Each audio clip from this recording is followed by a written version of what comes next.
Halo, selamat malam. Ya, baik. Memperkenalkan, nama saya Komang Gede Arista Mawiguna. Baik, dalam kesempatan kali ini saya akan menjelaskan tentang ujian akhir semester saya, yaitu soal dari interpersonal skill. Baik, kesempatan saya ini ya saya langsung to the point. Pertama, soal yang pertama. Saya bacakan to the intinya saja.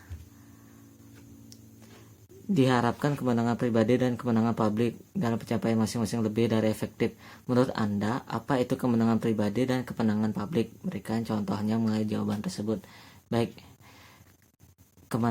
kemenangan pribadi ya, yang dimana ada contohnya, salah satu adalah proaktif. Dahulukan yang dahulu, memprioritaskan, kita harus memprioritaskan sesuatu. Contohnya, ini ada pekerjaan saya. Nah, itu berat. Pekerjaan saya, kemudian ada tugas kuliah saya. Nah, kedua-duanya tuh prioritas penting itu. Tapi ada yang harus dipentingin. Pada saat kondisi saya sedang bekerja, saya memprioritaskan, saya pasti bekerja dulu. Nah, di saat sudah pekerjaan saya sudah saya selesaikan, saya ngambil ke tugas kuliah saya.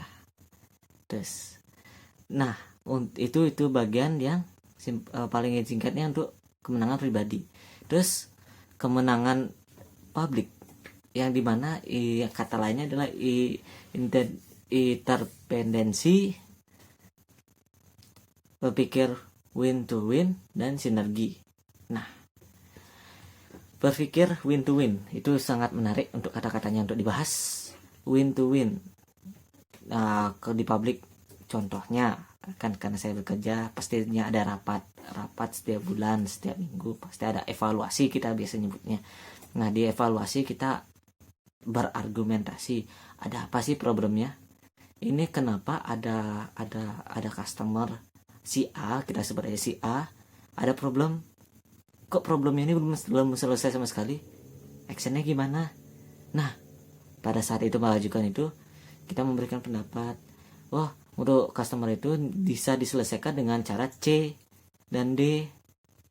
Bah, pada saat ya supervisor yang menanya, nah, tapi kan tidak sebagus untuk caranya itu.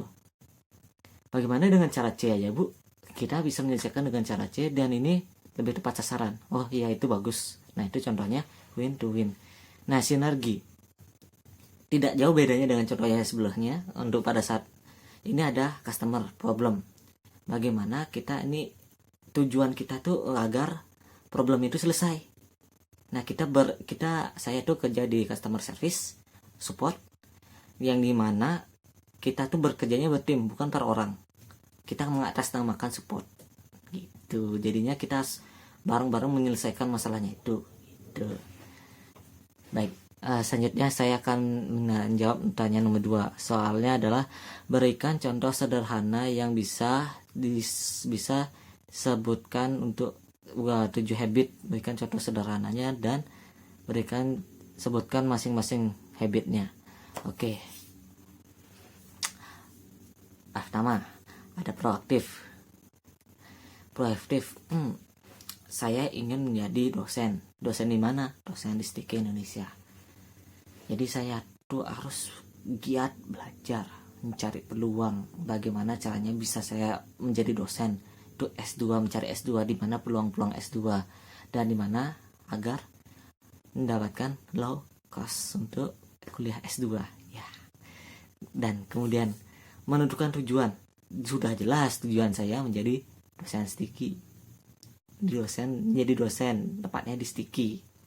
Terus di alangkah sambil saya berjalan, saya juga membuka usaha menjualan buah-buahan, yang dimana sudah mulai mencari di mana ada distributornya, sudah saya temukan, dan mencari harga dasarnya semua, biar kita bisa mengambil profit di sana. Terus dahulukan yang prioritas memang tidak asing dengan kata-katanya itu. Prioritas sangatlah penting, yang mana kita mementingkan terlebih dahulu. Saya memberikan 2 contoh. UAS bekerja. Ini baru kemarin kejadian saya. Saya sedang ada UAS. Lebih tepatnya UAS elektronika. yang waktunya itu pada saat office hour saya masih bekerja, sedangkan saya sedang bekerja, itu mau akhir dari shifting saya untuk closing. Nah, itu sangatlah sama-sama prioritas. Di satu sisi saya memprioritaskan pekerjaan saya ada profesionalitas. Di satu sisi saya harus mengerjakan UAS saya mengecek deadline saya membaca soal solusinya saya membaca itu. Terus saya membuat kemungkinan, oh soal ini bisa saya selesaikan dalam waktu 20 menit. Dan bisa saya selesaikan dalam waktu 20 menit. Selesai saya bekerja, saya buat itu, saya masih punya spare 10 menit, saya kumpulkan tugas tersebut. Di sanalah ada manajemen waktu yang pas untuk prioritas apa yang kita dahulukan. Kemudian, berpikir win to win. Contohnya tidak jauh pada saat saya, ya contohnya berorganisasi, kita ambil contoh lain. Saya adalah anggota BEM. Saya pada saat berorganisasi itu pastinya ada argumen, pendapat, solusi. Kita banyak berpikiran di sana bagaimana kita berargumen terus mencari solusi yang sama. Contohnya membeli baju BEM, harus sepakat nggak? Kayak gimana desainnya kayak gini bagusan, ya ini, terus lokasinya mana, di sini gitu. Terus berusaha dimengerti, baru berusaha mengerti dulu baru dimengerti. Gimana ya, aku berusaha mengerti dulu, aku berusaha mengerti temanku agar aku bisa dimengerti gitu. Aku, oh dia lapar, ya udah aku kasih makan. Oh ntar dia pas aku lapar dia ngasih makan. Nah gitu contohnya. Sinergi, kita bagaimana caranya bisa menyelesaikan problemnya bersama-sama di tujuan akhir. Nah, keinginan nomor 3 dari 7 habit yang saya milih karena keinginan saya di masa depan, saya ingin menjadi dosen. Dengan prosesnya saya harus belajar giat, saya harus nyari peluang bidik misi, nyari S2 yang mudah, terus saya harus menjunjung tinggi nih S2. Tidak sampai sana aja, saya langsung mengajukan diri ke STIK Indonesia untuk menjadi peluang menjadi dosen. Dan 4, ceritakan tentang cara Anda menjadi merubah kebiasaan Anda setelah mengikuti mata kuliah interpersonal case selama 1. Kebiasaan saya tidak bisa berubah itu adalah menunda. Ya itu yang sulit untuk menghilangkan kebiasaannya. Tapi dengan adanya personal skill sebelumnya, ya dengan adanya aku ada di sini, saya disadarkan, sadar ya,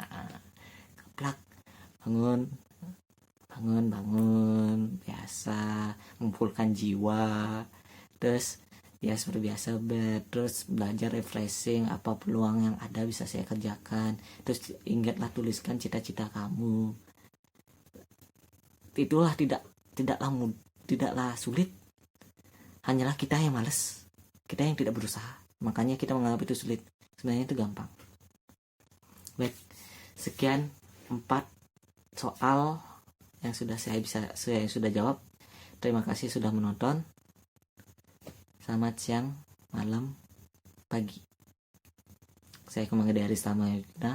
Terima kasih.